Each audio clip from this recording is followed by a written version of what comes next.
أعوذ بالله من الشيطان الرجيم بسم الله الرحمن الرحيم رب اشرح لي صدري ويسر لي أمري واحلل عقدة من لساني يفقه قولي بسم الله الرحمن الرحيم الحمد لله رب العالمين وصلى الله على سيدنا وحبيب قلوبنا وشفيع نفوسنا أبا القاسم محمد اللهم صل وعلى آل بيته الطيبين الطاهرين المعصومين لا سيما بقية الله روحي وأرواح العالمين لتراب مقدمه الفداء. أما بعد، يقول الله في محكم كتابه الكريم بسم الله الرحمن الرحيم وجاء أخوة يوسف فدخلوا عليه فعرفهم وهم له منكرون. بسم الله الرحمن الرحيم. And the brothers of Yusuf came and they entered upon him. And he recognized them, but he was to them unknown. The first of our loud salawats in honor of the greatest man to walk this earth, Al-Habib al-Mustafa Muhammad. Allah.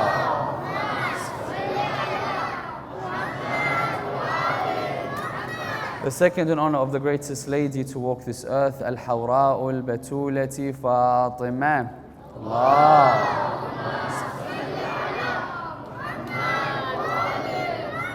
The third with your loudest voices in honor of our Imam Sahib al-Asri wal-Zaman.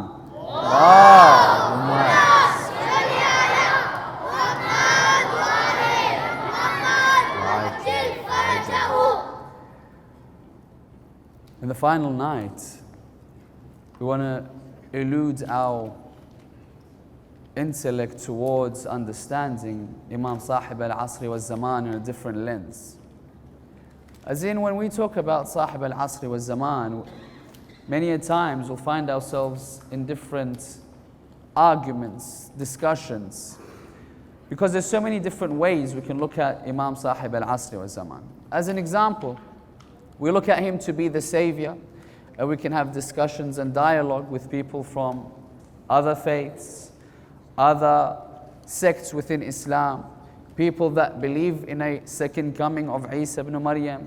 We can have discussions on the basis that he's a savior for humanity, that he will return, and what's the differences that we may have with other people, and what are the similarities. And that's a very interesting dialogue and debate, and one that we should discuss further. Another part we can look at within Shia school of thought, we can have discussions that revolve around, for example, the signs of the reappearance of the Imam. As in, we can discuss what are we looking for in order for us to better understand that the time has come closer towards the reappearance of the Imam. We look at the signs and we'll say to ourselves, let's categorize them. What are the major signs of the appearance of the Imam? What are the signs that might be a little bit ambiguous? As in, can it have a different meaning than the meaning that are in the books? Or can we look at it into more clarity? So then another aspect is looking at the signs prior to his arrival. Another lens we can look at the Imam of our time is a lens whereby when he arrives, what is he going to be doing? What is he going to achieve? What are the different movements that he's going to undergo and partake in? Where will he go towards? Who is he going to fight? Where can we assist him? Who will be those that will come from different parts of the world? What flags do I have to look for? Which flags do I have to go under? And if I can't go towards him, is there any other way that I can assist him? And that's another lens we can look at. Then there's other lens saying that, hold on, all of a sudden we understand that we are awaiting the Imam.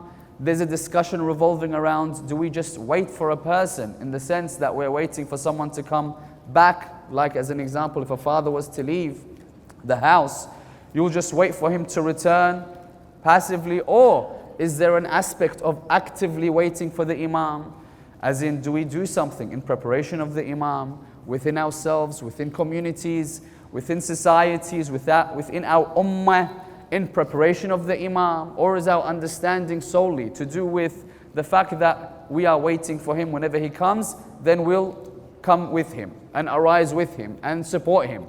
Or is there a different understanding of awaiting the Imam? So these are all different lenses.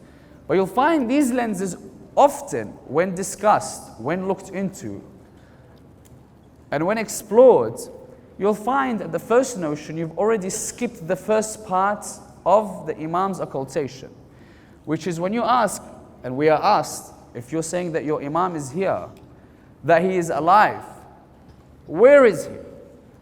And the reply is always that he is in ghaiba.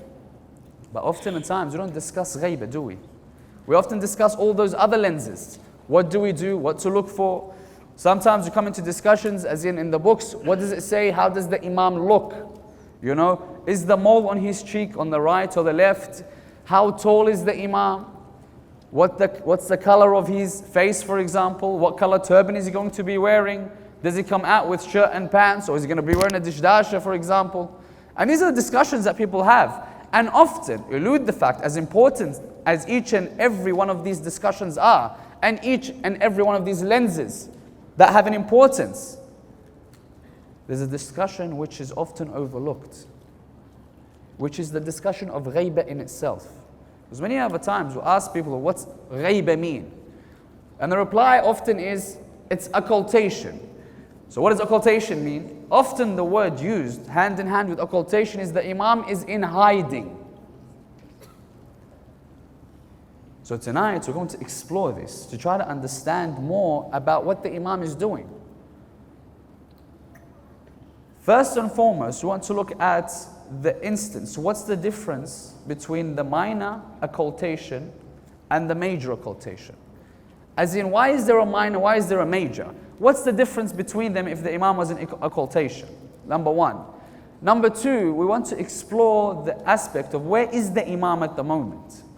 And we discover all these different ara, these things that come forward, of opinions suggesting where the Imam could be at this very moment in time. Number three, we want to discuss particular terminologies to do with this concept of ghaiba.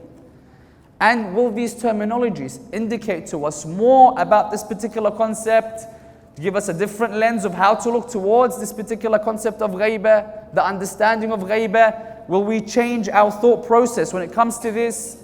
And number four, we want to look at Imam Sahib al-Asri wal-Zaman as an inheritor to the previous prophets. What are the similarities between him and previous prophets? And what can we learn from those similarities when it comes to the concept of ghaiba in order for us to best prepare for the Imam of my time? And finally, we want to look at all these concepts taken. How is it that I, knowing what I will find out, to connect with the Imam in the best way possible? So inshallah, we can start this topic of utmost importance of our Imam with blessing of a majlis with a loud salawat ala Muhammad wa ali Muhammad.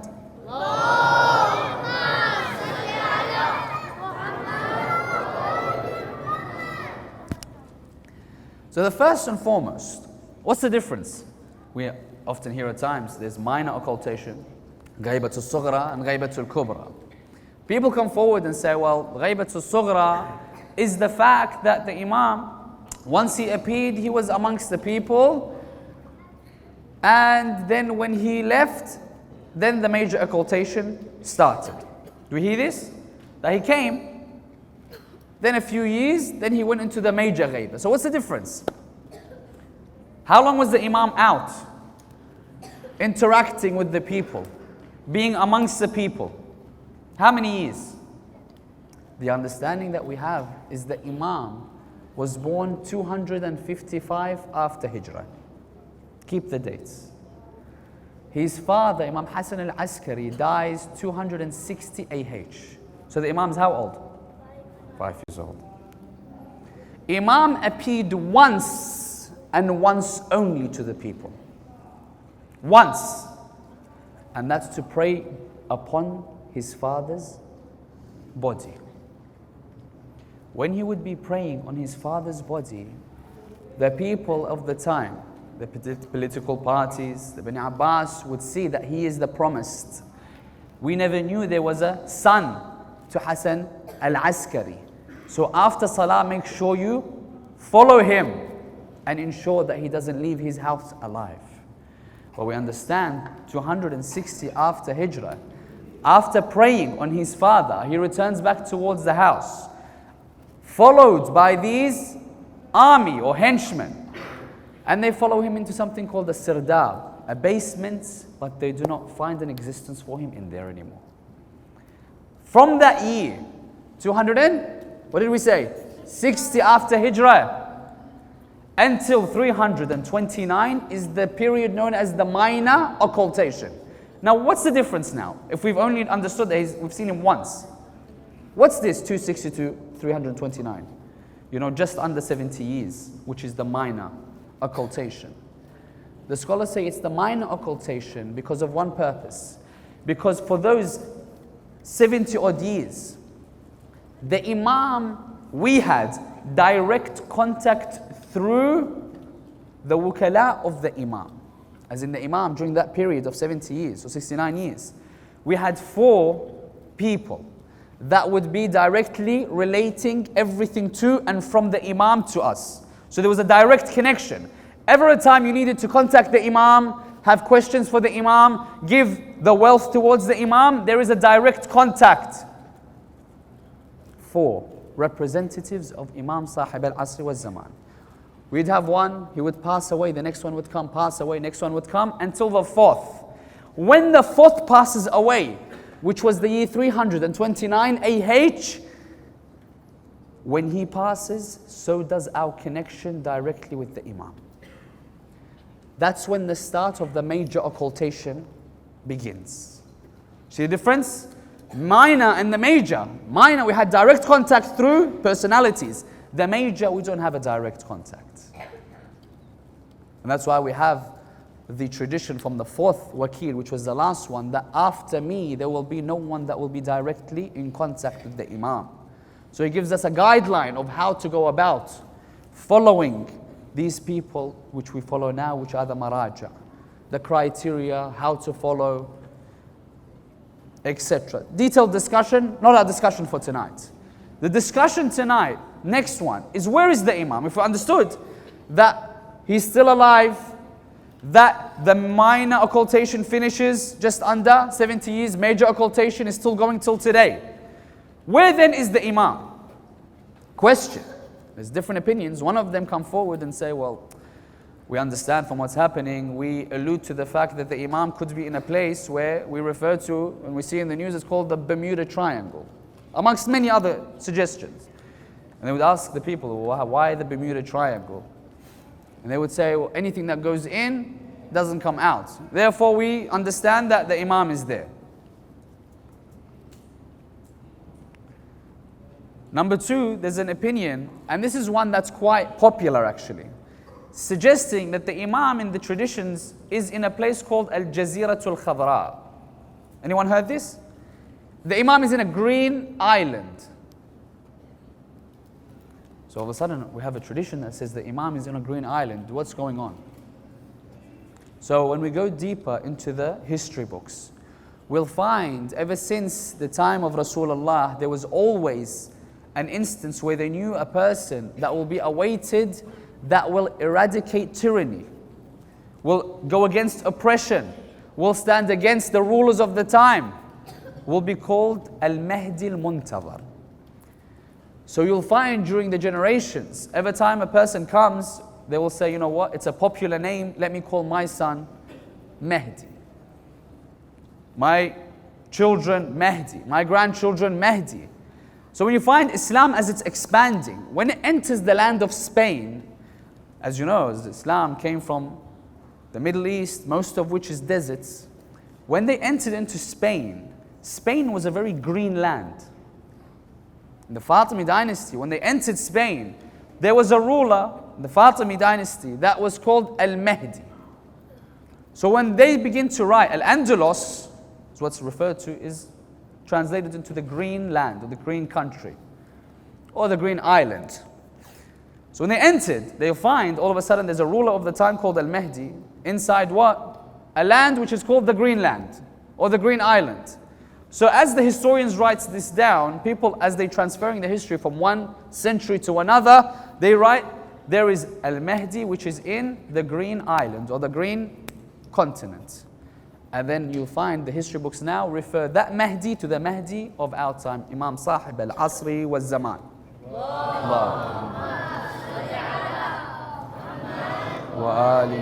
Misconception. So then all of a sudden, if we understand if the Imam is not in hiding, is not in a green island, is not in the Bermuda Triangle, where then is the Imam? Question. Is he in hiding? The terminologies should allude to the fact of exactly what's occurring at this very current time, which is ghaiba in itself. Someone looks at the etymology of ghaiba. What does it mean? Because we come with the understanding of that there is an aspect of the Imam hiding, or the Imam is in hiding. Ghaiba means hidden. Ghaiba. If we want to translate it in a different light, let's say ghaiba means veiled from your knowledge. Ghaib an adhanina, for example. Ghaib, the opposite is apparent all of a sudden, because if he's hidden from your knowledge, the opposite of that is he's apparent. That veil is removed of who he is, who he isn't. So those are two opposites, yes? Need everyone's close attention to this. Hidden, ghaib, veiled from your knowledge. Apparent, that veil is removed and you recognize him. Now there's something in the middle, which is present. Now, question. Can the Imam be present and ghaib from our knowledge? Yes? The Imam can be present, but ghaib from us. So if I told you, where's the Imam? He could be in this very hall. But how do I know the Imam is not here? Because I don't know which one, or what the Imam looks like. If he's amongst us or not. Because his image is hidden from me. His personality and presence and aura is hidden from my knowledge. Doesn't mean he's not present. When the Imam comes, what's the word that's used? Dhuhur, isn't it? Which means what? Made apparent. Dhahara linnas. Made apparent. Meaning he could have been around us. All of a sudden the knowledge is given to us that this is the Imam. And that's why we have tradition saying that when the Imam comes and reveals himself, people everywhere would say, I've seen that person's face. I've come across this person. This person's assisted me when I best needed it, or most needed it. The understanding is that the Imam is hiding somewhere. He's amongst us. But hidden in the aspect of ghaib from our knowledge. So how do we understand this better from the Holy Quran? Someone says, well, can you prove it more so? The Imam is in the inheritor of the prophets in so many different ways. So many different ways. I'll give you a few examples before we get to the most specific to ghaiba. Imam has a comparative literature that's written about him, Imam Sahib al-Asri wa Zaman, and Nabi Allah Musa, for example. Some of the comparative literature, they say on one issue that Musa comes when Fir'aun reaches the pinnacle of oppression. Likewise, Imam Sahib al-Asri wa Zaman will come when oppression is at its peak. ظهر الفساد في البر والبحر بما كسبت أيدي الناس. Pinnacle of oppression. Imam comes. Another comparison. The mother of Musa, they were trying to find the savior at the time of Fir'aun in the wombs of the mothers. They would see anyone that would be pregnant and they'd keep an eye. If a boy was born, they would kill it. And if a lady or a girl was born, they would let them live. Likewise, at the time of Imam Mahdi, you'll find that they would look towards the family of Imam Hassan al-Askari to see, is there any a person from his family that's pregnant? One of the miracles is, just like the mother of Musa, she did not show that she was pregnant. Likewise, Sayyidina Narjis. That even the auntie would not know that the same night she was giving birth, Imam Hassan al-Askari would tell her, can you assist my wife in giving birth? She would say, which one? As in, which one's pregnant? He would say, Sayyidina Narjis. She says, I have not seen a sign of pregnancy on her. She says, no, it's the miracle of Allah. Another comparative literature. Musa, is under the nose of Fir'aun, but he doesn't recognize that that is the awaited Savior. Likewise, we have the comparison that the Imam will be there and is known to the people, but is not known as the Savior. But once he appears, they're like, we've seen you the whole time.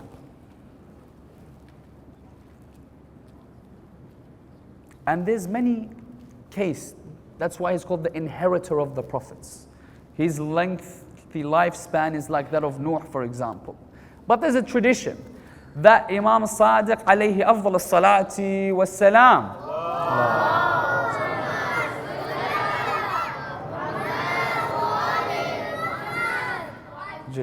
Imam Sadiq would say to Abu Basir, لِلْقَائِمِ شَبَهٌ مِّن Yusuf, meaning, for the awaited Savior is a comparison to Yusuf. What's the comparison?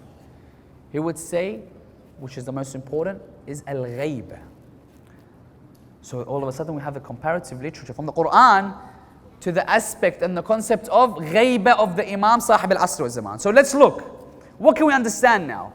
Understanding that terminology, which is ghayba, meaning hidden, how can we look at the story of Yusuf to better understand that concept of nowadays, to understand where the Imam is, what the Imam's doing, what he's capable of, what our role is. So they say in the story of Yusuf, you'll find in chapter 12 of the Holy Quran, verse 9, the brothers of Yusuf come together and say to each other, let us, because Yusuf has got all the attention from our father, come together and kill Yusuf. Question. They knew it was their brother, didn't they? They knew it was their brother. Did they know that their brother was the Prophet of Allah? No. They didn't know. That in itself was veiled from them. Had they known that he was the Prophet after their father, would they have killed him? Will they have done what they did? That in itself was veiled. Their own brothers veiled. Concept of ghayb. Then they go on, and the Quran says, and they threw Yusuf in ghayabatul jub, the ghayba, or the hidden aspect of the well. So all of a sudden there's two now ghaybas, let's say, or two veils. The first veil is his personality. They didn't know he was a prophet of Allah. Second veil is a body, physical veil, because he's where? He's in the well. Then the people come, put the bucket down, and all of a sudden they see there's a boy that's been lifted. So the caravan, as they're taking the boy, the brothers come. The Quran, what does it say? They sold their brother for a few coins. Question. We understand the different veils. If they knew he was a prophet, would they have sold him for those small amounts of money? If they would have sold him, they would have made a lot more, had knowing that he was a prophet of God. Likewise, when he was sold in the markets, he would have gone for a lot more had they known he was a prophet of God. If he was sold at all. Ghayba upon ghayba upon ghayba. Likewise in the jail. When he entered the jail, people in the jail, did they know he was a prophet? But the question now is, what can we learn from this?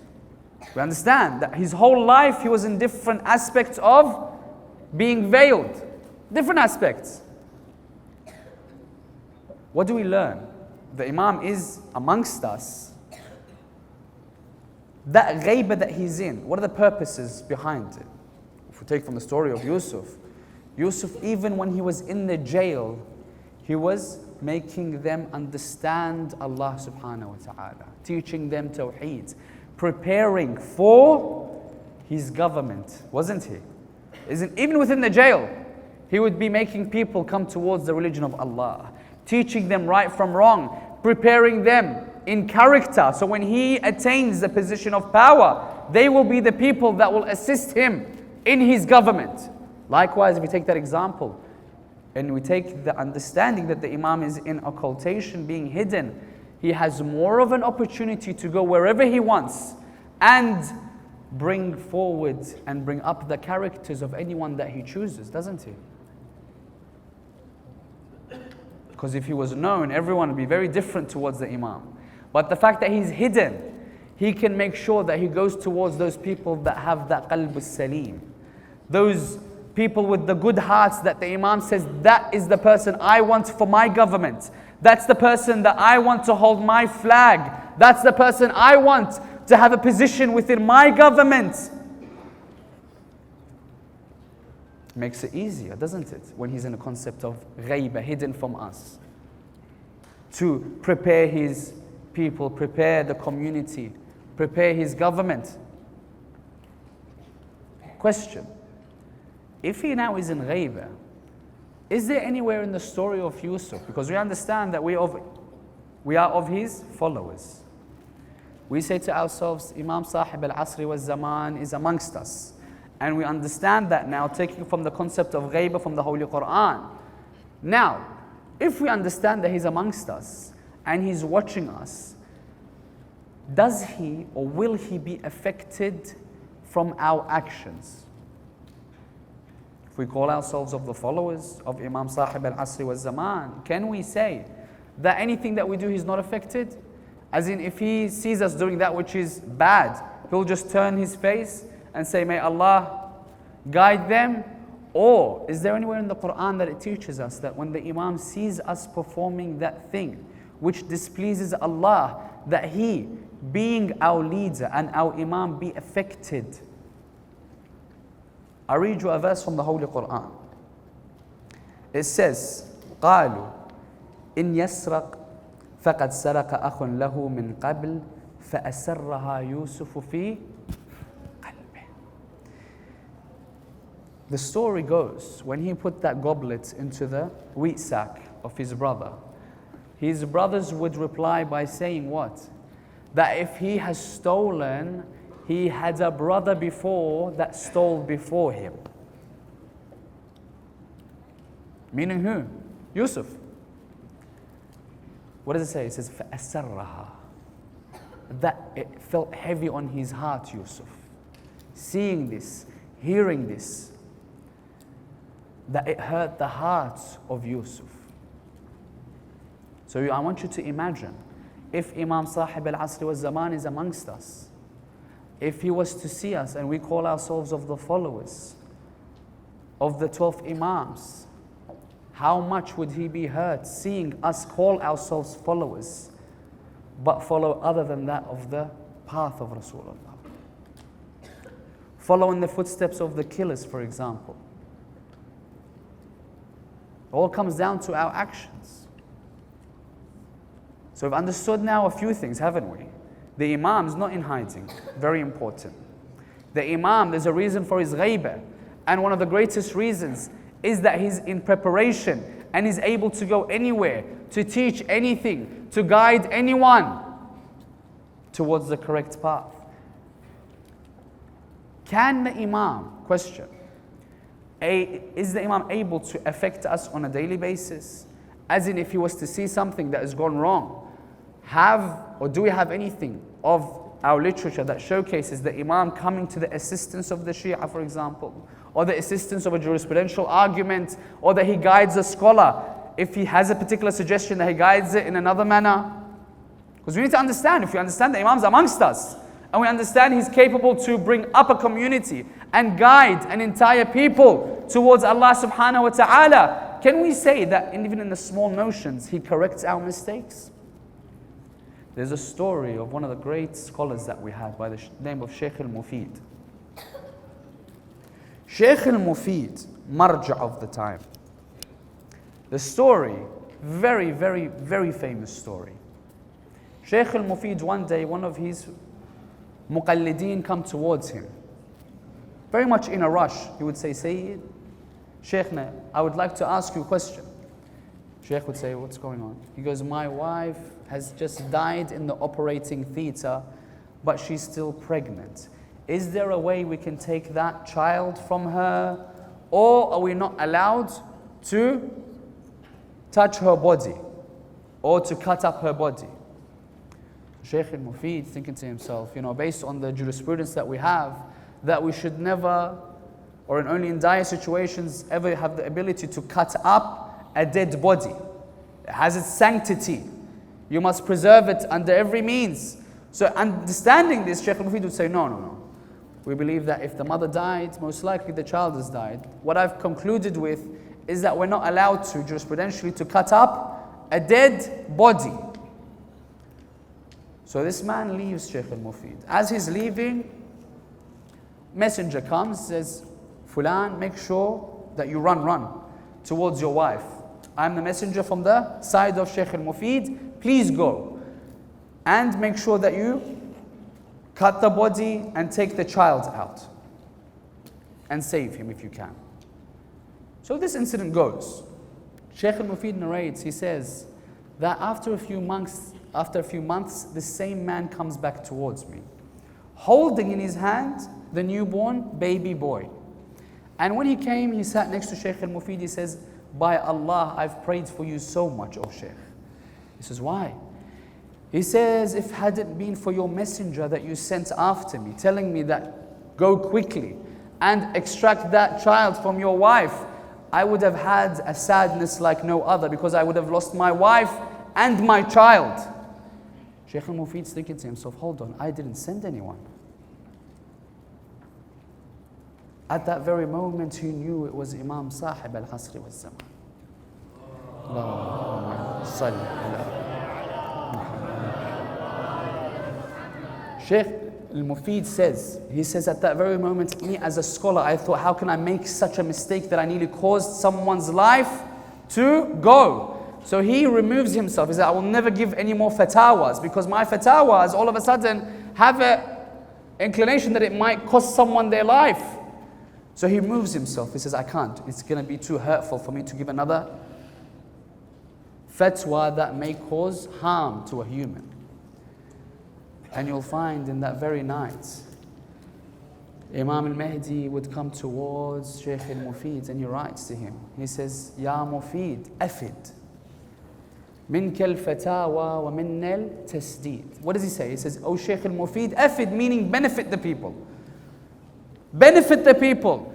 On you, what your wajib is to give the fatawa. And for us, we are a safety net for you. If ever you do something wrong, we'll make sure that we guide towards the right path.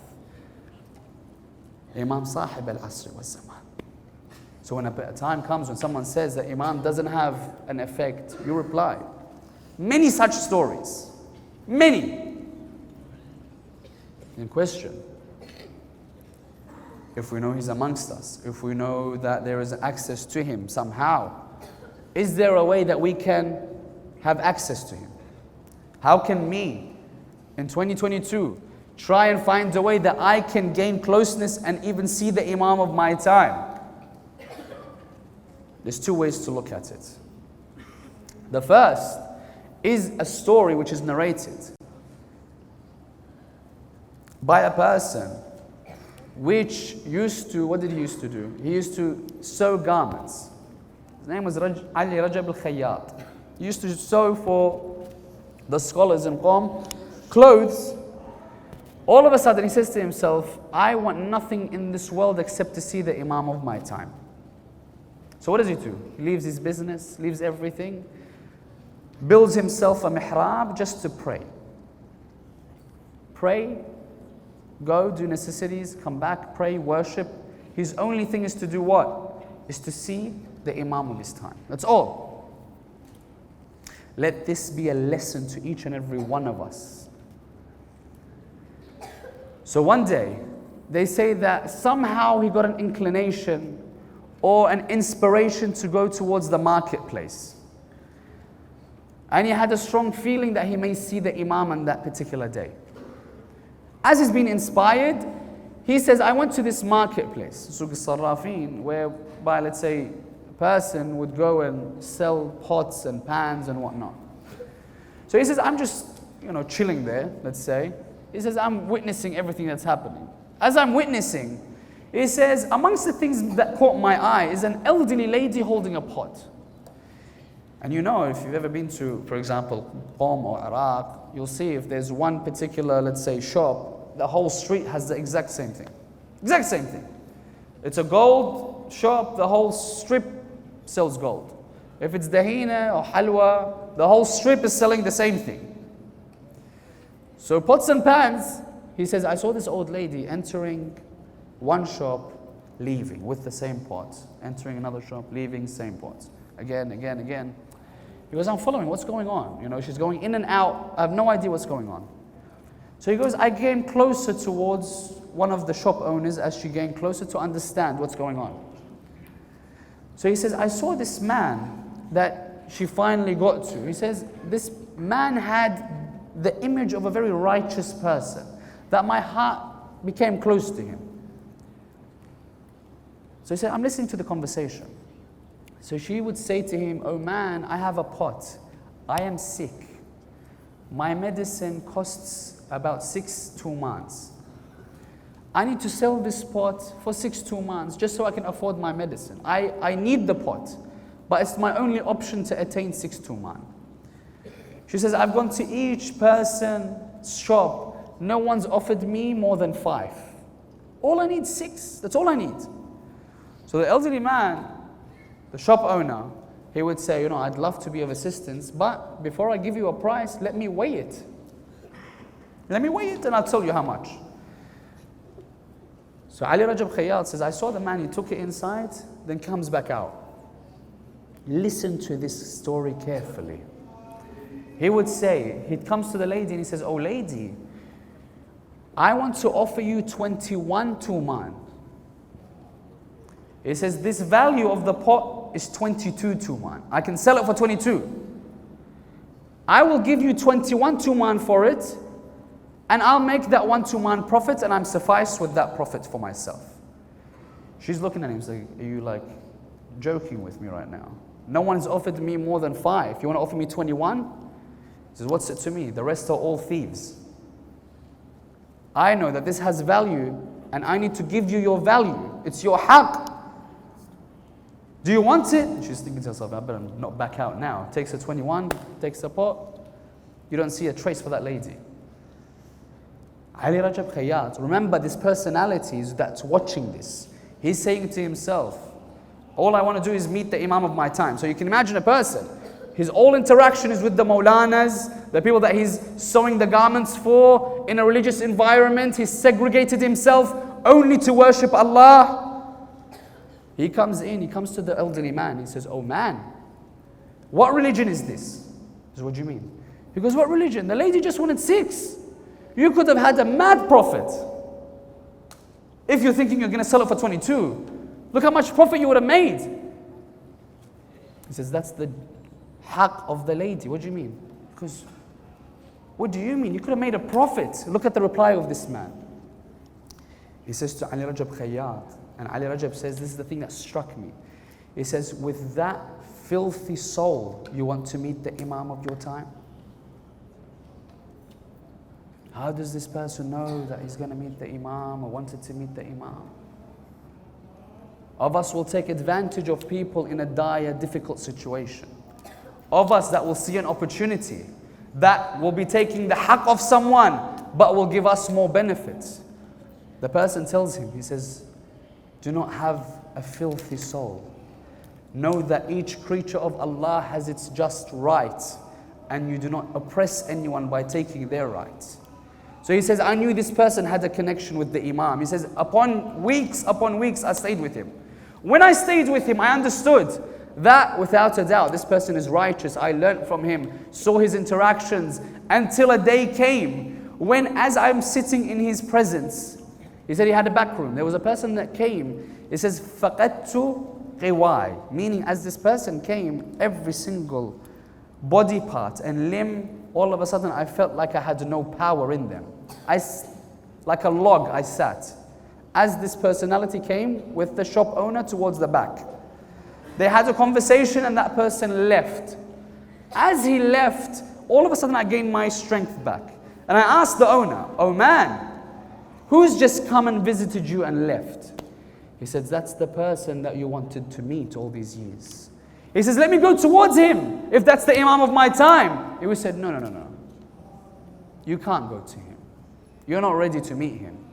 But he actually came for you. Why? He says, he came for you to send a message to you and anyone else that wants to see the Imam. What's the message? He says, Ali Rajab, You don't have to come to me, looking for me, perform worship to come and see me. It says you do what you need to do, what Allah has bestowed upon you, and remove yourself from that which Allah has forbade. You don't have to come to me. He goes, by Allah, I will come and visit you. Message from who? Imam Sahib al-Asri wal-Zaman. Don't worry about worshipping so much that just to see me. Do what's right. Don't do that which Allah forbade. And he goes, you have that lifestyle, I'll come to you. I'll come to you. Because there's situations whereby we may meet the Imam, but we wish that the Imam didn't meet us in that situation. When a scholar would come towards the Arif, he would ask him, is there a way that I can meet the Imam? He gives him a prescription to do, set of worship, set of du'as. He said, if you do this every night, within 6 months, you'll see the Imam of your time. 6 months, you'll see him. And this is an Imam of a mosque. He says, 6 months, you'll see him. So it's no problem. Every day he's practicing these things. He's performing the du'a, he's reciting the prescribed recitations, he's doing the acts of worship as indicated. 6 months go by, nothing. 7 months, nothing. 8 months, where is this guy? Goes back towards the Arif. Ta'al, Bismillah. You told me 6 months, I'll see the Imam. It's been 8 months now. He says, okay, I'll tell you. But first, you tell me about an incident that happened in the wudu area of your mosque. He said, how'd you hear about it?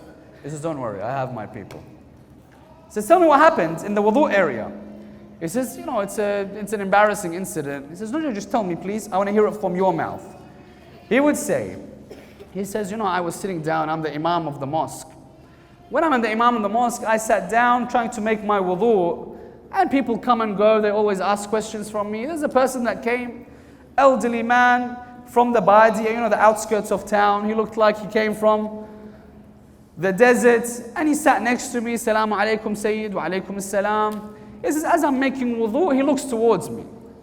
And he says, as he's looking towards me, he taps me. He says, Syed, just a word of advice. You have a ring on your little finger. It looks a little tight. I think, in my opinion and what I understand, either you move it a little so the water gets under it, or you remove it completely so the water for wudu comes. So he says, the Sayyid all of a sudden says, I was outraged. How can someone come from the outside, from the deserts, and teach me my religion? I'm the Imam of the mosque. As in, you're teaching me how to do my wudu? He says, I raised my voice on him. The people came and surrounded us. The person looks at me and goes, I apologize for trying to assist you. I'm going to just take myself out. I didn't mean any offense. So he leaves. So he says, that's the incident? He goes, that's the incident. The Arif is crying. He says, why are you crying? He says, that was your Imam. He goes, that was my Imam. He goes, that was your Imam. You saw him, not the way that you would have wanted. Anyone that comes across your path could be the Imam of your time. What will you be doing in that situation? How will you react if ever a time where someone questions that thing that you're doing? Or, for example, puts your ego in check? Will you react in a manner that would displease if that person was the Imam?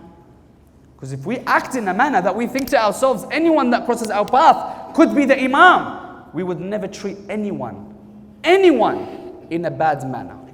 Would we? Having that in the back of our minds. When we understand this perspective, and I end on this, when we understand this perspective that the Imam could be anywhere at any time, that he could cross our paths at any way, at any time, let's put ourselves in the scales of balance.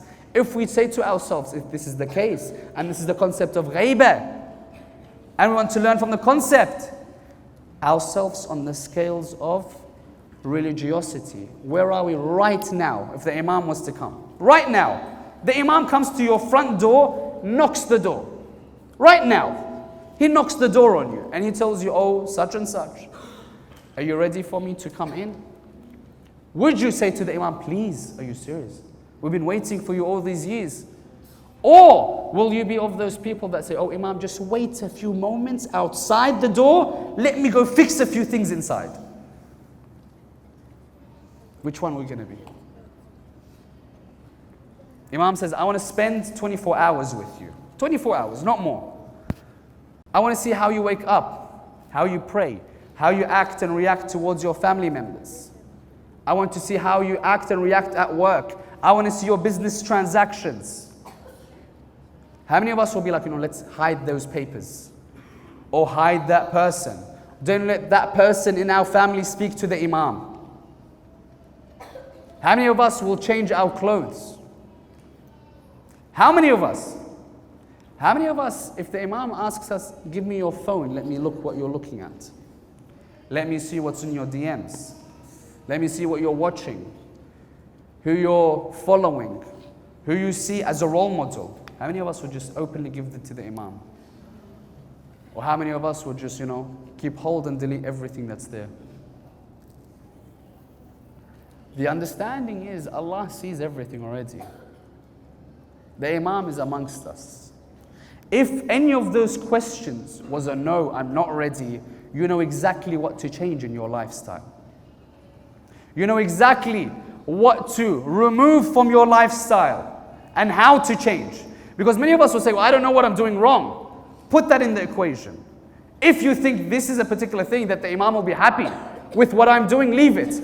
If you say to yourself, the Imam won't be happy with that particular thing, whether it be the clothes that I wear, the way that I wear the hijab, who I hang out with, where I go, how I pray, how I sleep at night, what time I go to sleep, the discussions that I have, the tongue that I have, anything.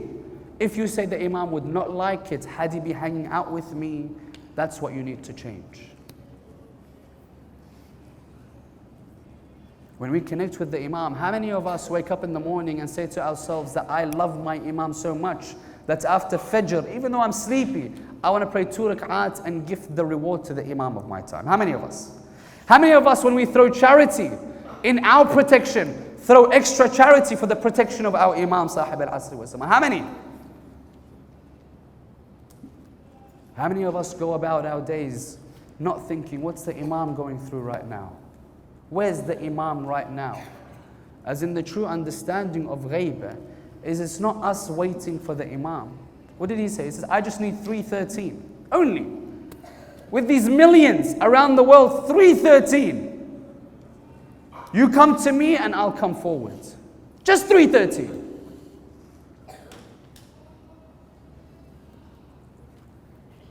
So we ask Allah that He allows us to guide ourselves, utilizing the commemoration and the teas that are dropped in these particular places in the nights of Muharram, in remembrance of his grandfather. That these teas are covenants between us and the Imam of our time, that we pledge an allegiance that, oh Imam, please assist us in identifying what's wrong in our lives, and assist us in removing that which is wrong, that Allah may be pleased with us. And you would look towards us as your Shia, proudly saying, "They of my followers." Because it's not easy. We know the traditions that say it's as if you're holding a coal. At the end of time, to hold on to your religion is like holding on a burning coal. That's how difficult it is. And there's many difficulties in life. None as difficult as what occurred in the 10th of Muharram. Nothing. If ever a time that you have a tragedy in your life and your eyes see something that's tragic, think, what did the eye of Zainab see? If ever you lose a person, think to yourself, how much has Hussein lost? You find Abdullah al-Hussein, we remember, on this last night, before the Maqtal tomorrow, that you find Abdullah roaming in the tents, trying to see, is there anyone that will assist or help Abdullah? Anyone left to defend the religion? He looks at his companions from one side, laying on the plains of Kerbala. Their bodies unrecognizable. He'd go inside the tents, he would see his son Ali al-Akbar chopped into pieces. He would see Qasim, that which remained of his brother Hassan. He would see many of the companions of his brothers that lay on the plains of Kerbala. Imagine a person that stood alone on the plains of Kerbala facing 30,000 strong that were in front of him, and yet he still had the strength, the bravery and the stance to defend Islam. That a person that lost everything, yet he still stood on the plains of Kerbala. They'll find in the tents as he went past them, he would hear a cry, but a very faint cry. Why was it a faint cry? Because there was a 6-month-old in the tent. No one left. 6-month-old in the tent. The tradition, what would it say? It says when that 6-month-old was there, when Hussein would grab him, the tradition says, كَانَ يَتَلَظَّى عَطَشًا. Yataladha, do you know what it means? I want you to imagine when you take a fish out of water. What would happen? You see it struggling to breathe, struggling to survive, moving in such a manner. They would say that Radi' of Hussein, the 6-month-old, when he would be lifted, كَانَ يَتَلَظَّى عَطَشًا. He would move in such a movement that he was struggling to be alive, that from that struggle he would faint and fall asleep because he couldn't handle it. And then when he would become awake again, he would be thirsty, he would be in need, he wanted any sort of nutrition. But you find his mother Rabab doesn't have any more milk within her bosom because she herself didn't have water for 3 days and 3 nights. This young 6-month-old, they would say, "Oh Hussein, is there ever a chance that you can give a water towards this 6-month-old? Ali al-Asghar, Abdullah al-Radi', this person, can you go towards the enemies and see if they would give this 6-month-old a drop of water so he lives?" So you'll find Hussein hurt as much as he was. Hussein had particular stances. Of them, that when he would ride out to war, he would ride on a horse. When he would go out to preach and lecture the people, he would go out on a camel. But all of a sudden you see Hussein walking by himself on the plains of Kerbala. Where did he put the Radi'? It was the hot sun of Kerbala. He would put the 6-month-old under his garments to shade that delicate body from the sun of Kerbala. Hussein would walk towards the enemies on his feet. No horse, no camel, by himself in front of an army of 30,000. He comes in the middle. People are asking, has Hussein come to fight? Has Hussein come to preach? Has Hussein come to surrender to us? Has he come to ask for water again? They would say, what's Hussein doing? All of a sudden they see Hussein open his garments and take out a 6-month-old. He would say to them, oh, the army of Bani Umayyah. He would say, look at this 6-month-old. Look how much he's struggling. Would you not give him a drop of water so he survives? If, O Bani Umayyah, if there is a sin for us elders, for us men, for us grown-ups, if there was a sin, then what sin has this 6-month-old done that you do not quench his thirst? He says, I know that you're afraid. If you let me go towards the water, I may drink. Don't worry, I'll put this Radi' on the plains of Kerbala. You take the 6-month-old, you quench his thirst, you give him the drop of water. Take him as long as he's okay, as long as my baby, 6-month-old's thirst is quenched. They would say the army broke into 2. Of the army, what would they say? They would say, why are we not quenching the thirst of a 6-month-old? As in, what is the sin that he's committed? Our war is with Hussein. Why is this 6-month-old not gaining any water? Why is he struggling? Why have we done such a thing? The other half of the army, what would they say? They would say, لا تبقوا لأهل البيت من باقية. Do not leave anyone from the family of Rasulullah alive. Do not leave any woman, men, no children, no infants, no babies alive from the family of Rasulullah. Kill them all. All of a sudden, the army breaks into two. You'll find they'll begin to fight amongst oneself. All of a sudden, Umar ibn Sa'd sees the situation. It's about to get out of hand. All of a sudden, there's a dispute. He looks towards Harmala. He would say, Harmala, اقطع نزاع القوم. Harmala, silence them. Make something happen. Do something that they silence, not fighting amongst themselves. When Mukhtar, when he caught Harmala, you know what he asked him? He asked him, Harmala, what did you do in Kerbala? He would say, oh Mukhtar, I shot 4 arrows. 4 of them missed. 3 of those arrows struck their targets. What were the arrows? He would say the first arrow that struck its target was the one that I struck in the eyes of Abbas. That arrow that hurt Aba Fadil, the one that he struggled to remove from his eye, the one that he fell face first and it went deeper. He would say that was the first. Then he would say what? The second that I struck in Kerbala was the one that I struck on the heart of Hussein. He said it hurt Hussein so much that he couldn't remove it from the front. He had to remove it from his back. He says, then Harmala, what was the 3rd arrow that you struck? He said the 3rd was the one that hurt me the most. Which one was that, Harmala? He says it wasn't a normal arrow. You'll find the rest were normal. He says this arrow had 3 points to it. The one that we used to kill camels. He says, I lined it in my bow. And he says, all of a sudden, on the plains of Kerbala, Hussein had a 6-month-old. Umar ibn Sa'd would tell me, strike the arrow. He says, I saw Hussein lifting a 6-month-old that I saw his armpits. But then I saw the beautiful neck of the Radi'. He says, I struck the arrow. The arrow was in the air. Whilst Hussein was holding Radi'. He says that 3-pointed arrow struck the neck of the Radi'. I want you to imagine a father holding a young son, 6 months old.